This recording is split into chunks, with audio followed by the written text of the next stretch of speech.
Different political parties meet with the National Consensus Commission. The parties agree to form National Constitutional Council.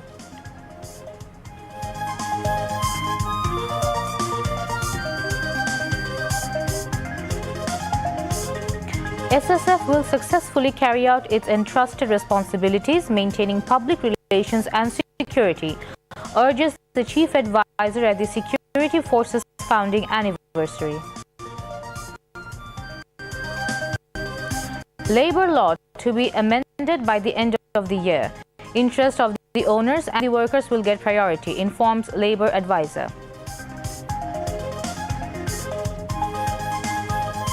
In the last 24 hours, 212 people hospitalized due to dengue. 110 cases reported in Borishal division, informs Health Directorate. Rain likely to continue for another 5 to 6 days across the country. Heavy rainfall raises the risk of landslides in Chattogram region.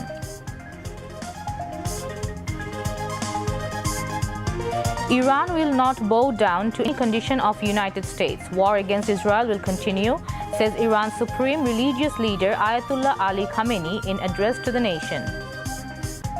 And in Gale, Bangladesh scored 484 runs in the first innings against Sri Lanka, losing 9 wickets. Assalamu alaikum. I'm Musrat Nazib welcoming you to News at 10. You have just heard the headlines. Now we move on to the news in details.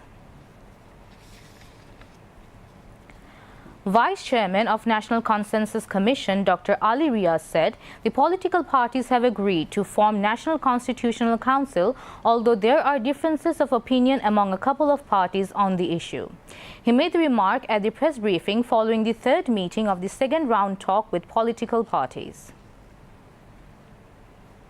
আমরা যেসব বিষয় নিয়ে কথা বলতে চেয়েছিলাম তার মধ্যে বা যেসব বিষয় নিয়ে আমরা কথা বলেছি সেগুলোর মধ্যে আছে এনসিসি, জাতীয় সাংবিধানিক কাউন্সিল, রাষ্ট্রপতি নির্বাচন পদ্ধতি এবং জেলা সমন্বয় কাউন্সিলের বিষয়ে আলোচনার সূচি ছিল। তার মধ্যে দুটো বিষয়ে আমরা আলোচনা করতে পেরেছি। জাতীয় সাংবিধানিক কাউন্সিলের ক্ষেত্রে আলোচনার ক্ষেত্রে যেটা হয়েছে সেটা হচ্ছে যে আমরা প্রথমেই যে বিষয়টা চিহ্নিত করার চেষ্টা করেছি যে রাজনৈতিক দলগুলোর অবস্থানের দিক থেকে যে এই ধরনের একটি প্রতিষ্ঠান যেগুলো সাংবিধানিক বিভিন্ন প্রতিষ্ঠানে নিয়োগ দেবে সেরকম একটি প্রতিষ্ঠানের প্রয়োজনীয়তা বা তাগিদ রাজনৈতিক দলগুলো অনুভব করেন কিনা। বিভিন্নভাবেই সেটা তারা বলেছেন যে তাদের দিক থেকে তাগিদ আছে। দু একটি দলের ক্ষেত্রে নীতিগত কিছু মত পার্থক্য থাকলেও আমরা দেখতে পাই যে তারা মনে করেন বা অনেকেই মনে করেন, অধিকাংশ দল মনে করেন যে এরকম একটি সাংবিধানিক ব্যবস্থা থাকার দরকার। আবার বেশ কয়েকটি দল এই বিষয়ে একমত হননি এখনো।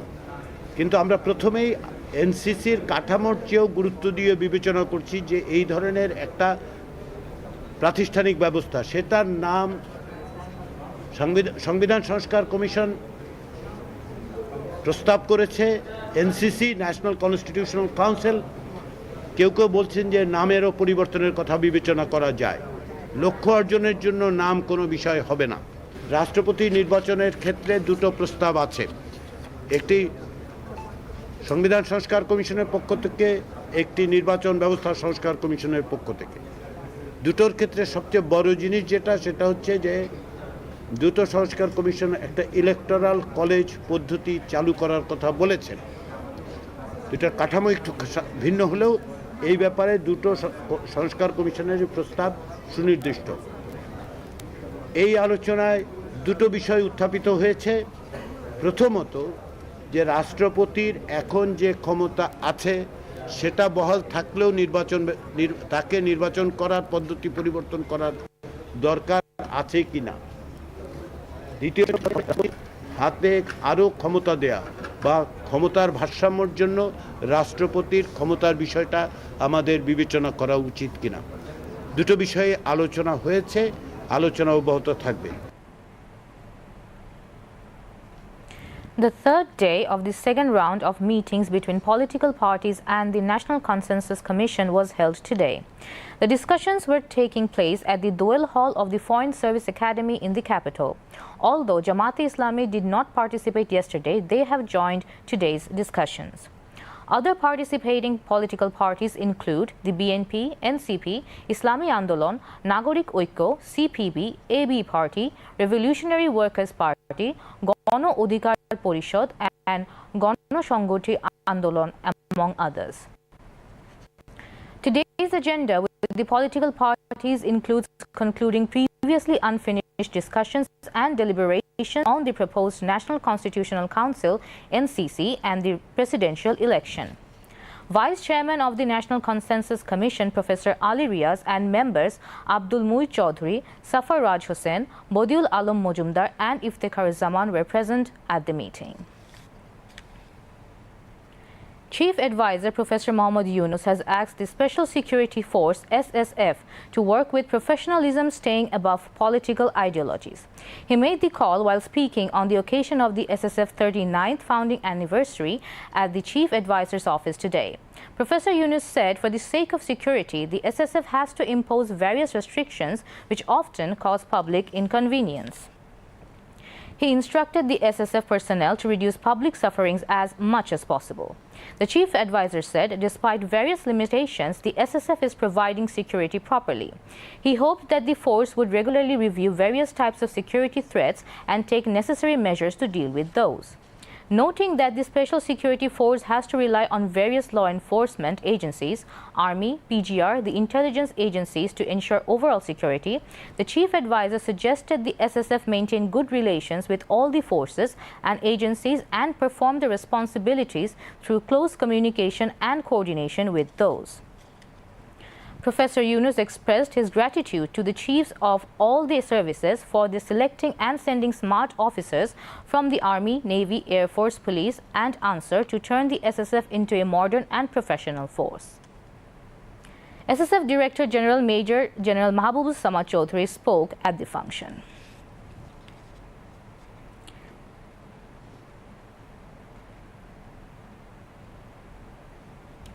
আমাদের ফোর্সেসের যত জায়গা যত কিছু আছে যারা আছেন তাদের মধ্য থেকে বেস্ট অফ দ্য বেস্ট তাদেরকে একত্র করে জাতির সর্বোচ্চ পর্যায়ে আমাদের প্রস্তুতি আমাদের সাহস আমাদের কাজে দক্ষতা এটাকে ডিফাইন করা এটাই হলো স্পেশাল সিকিউরিটি ফোর্স এসএসএফ একটি পেশাদার বাহিনী হিসেবে উন্নত প্রশিক্ষণ উন্নত প্রযুক্তি উন্নত মনোবলের সন্নিবেশে দিন দিন আরো উন্নতি সাধন করবে এই আমার আশা নিরাপত্তার খাতিরে এসএসএফকে বিভিন্ন ধরনের সীমাবদ্ধতা আরোপ করতে হয় যা অনেক সময় জনভোগান্তির সৃষ্টি করে অতীতে শাহজালাল আন্তর্জাতিক বিমানবন্দরে ভিআইপি ফ্লাইটের জন্য প্রায় 1 ঘন্টা সকল ফ্লাইট অপারেশন বন্ধ থাকতো এতে অনেক ধরনের জটিলতার সৃষ্টি হতো আমি এই নিষেধাজ্ঞা তুলে দিয়েছি এতে সাধারণ যাত্রীদের ভোগান্তি লাঘব হবে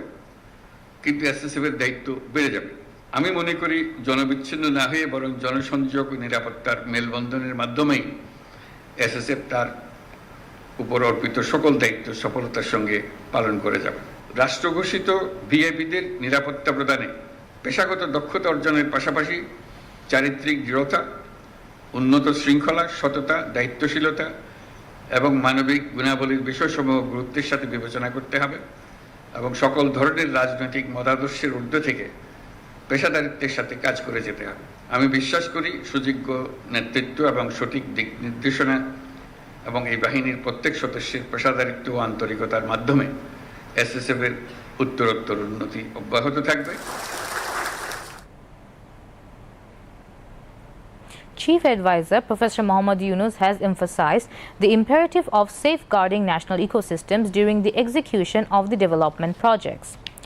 During a meeting held at the State Guest House at Jamuna in Dhaka today, he instructed officials to ensure that water bodies remain unharmed and uninterrupted throughout the implementation of the Teknaf to Tetulia Integrated Economic Corridor Development Project, prepared by the Asian Development Bank ADB.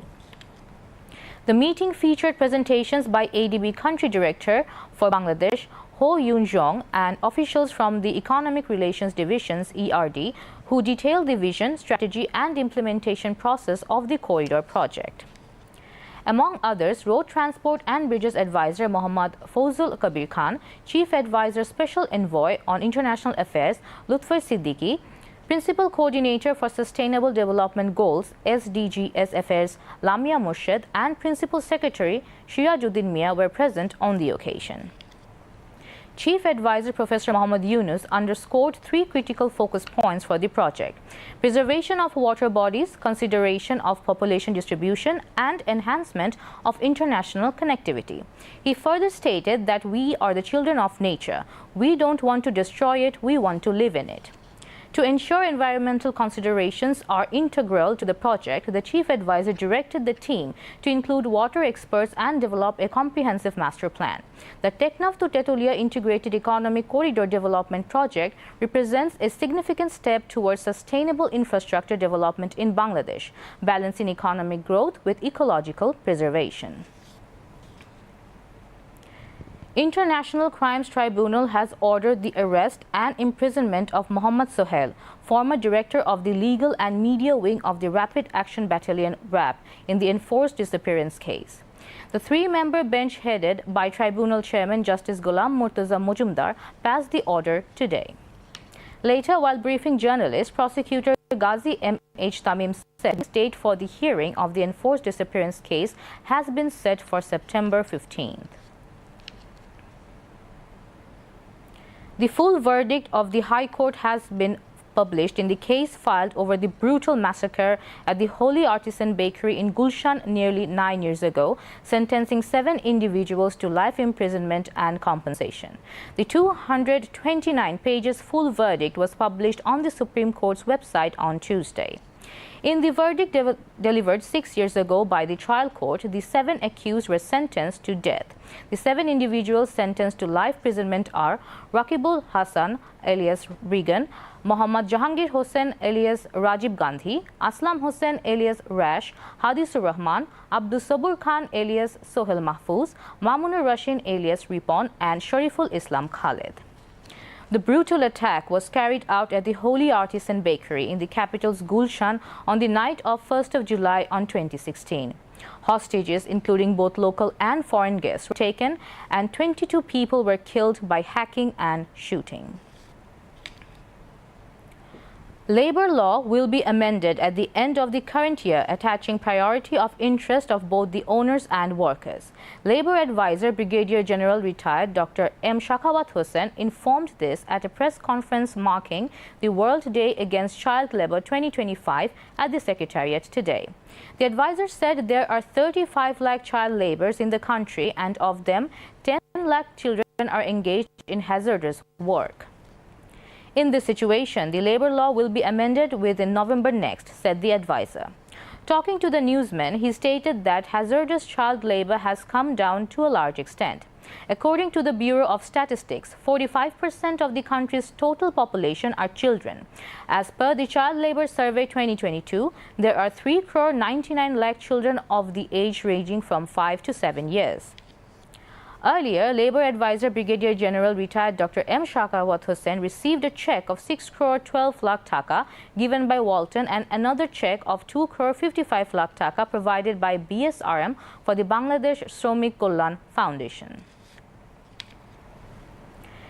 BNP Secretary General Mirza Fakhrul Islam Alamgir today said the Awami League carried out misrule throughout its 15-year regime while it destroyed all constitutional institutions. He said this while speaking as the chief guest at the formal inauguration of the Dhaka Metropolitan North BNP membership renewal program at Rana Bhola in Turag in the capital this afternoon. Mirza Fakhrul Islam said, because of the meeting between Chief Advisor Professor Muhammad Yunus and BNP Acting Chairman Tariq Rahman, the national election may be held in February instead of April. He said those extorting money at present are professional extortionists. All those extortionists try to join the government party in any way. He said there will be no room for extortionists in BNP. He recalled in 1991 there was no guarantee of how many seats BNP would get. However, BNP had a good image, so it was able to form the government by getting the majority.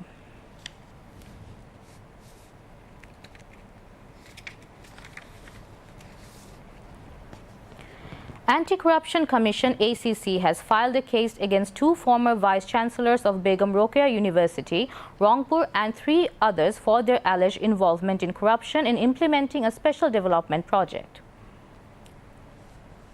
ACC Director General Mohammad Akhtar Hussain said this at a briefing at the ACC headquarters in Dhaka today. The accused Nabi and Professor Nazmul Ahsan Kalimullah, former executive engineer of the university Jahangir Alam, and 2 contractors Abdul Salam Bachu and M.M. Habibur Rahman.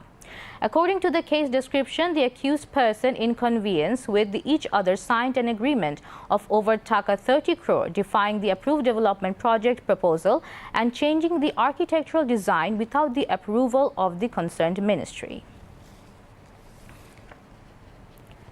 They also allowed the contractor to take a collateral-free loan of Taka 4 crore against a fixed deposit, making the university as its grantor. The ACC sources also alleged that the accused persons gave advance payment to the contractor without the approval of the competent authorities and released his bank guarantee before the adjustment of the bill. They also illegally appointed a second consultant, defying the design of the first consultant, and made irregularities in evaluating the tender, the ACC officials added.